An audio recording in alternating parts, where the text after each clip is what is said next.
এই ছাত্ররা যারা আজকে এখানে বসে আছে, এমপি হয়েছে, তারা কিন্তু তখন ইউনূসকে বুঝে নাই। ইউনূসকে মনে করেছিল এটা আল্লাহর প্রদত্ত একটা মহানবী বোধহয়।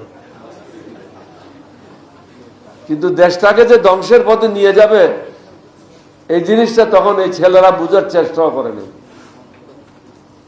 তাদের তো অন্তত লেখাপড়া করা একটা জিনিস বোঝা উচিত ছিল। উনি একজন অর্থনীতিবিদ, তাহলে শান্তিতে নোবেল পাইল কি করে? মৌলানা সাহেব ব্রাহ্মণ হলো কি করে? এটা জিনিসটা বোঝা উচিত ছিল তো। কিন্তু ছাত্ররা সেদিন বুঝে নেয়, যার কারণে আজকে জাতিকে খেসারত দিতে হচ্ছে। শাহাবুদ্দিন চুপ্পু ব্যাংকের একজন কর্মচারী, কিভাবে বিভিন্ন ঘটনার সাথে জড়িত, সে কিভাবে রাষ্ট্রপতি থাকে। এটা জাতির জন্য একটা কলঙ্ক। ছাত্ররা অর্ধেক পথে এগিয়ে রণে ভঙ্গ দিয়েছে। কাজ যেটা ধরবে সেটা শেষ করতে হবে। আমি একজন মুক্তিযোদ্ধা, আমি যখন যেটাতে হাত দিই ওটা শেষ করি, আর যদি শেষ করতে না পারি ওটাতে হাত দিই না।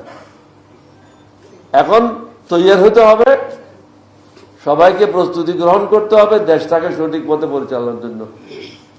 কাদের সাহেবকে আবারও ধন্যবাদ জানাচ্ছি আমাকে এখানে আসার সুযোগ করে দেওয়ার জন্য। অনেক বুজুর্গানের দিন এখানে উপস্থিত আছেন। আপনারা আমার জন্য দোয়া করবেন, দেশের জন্য দোয়া করেন। দেশের মানুষ অসহায়, টাকা পাইলে বিক্রি হয়ে যায়। এই জায়গার থেকে যেন চলে আসে, নীতি নৈতিকতার যেন মানুষের মধ্যে আসে। আমাদের এই কথাগুলি বারবার বারবার বলতে হবে।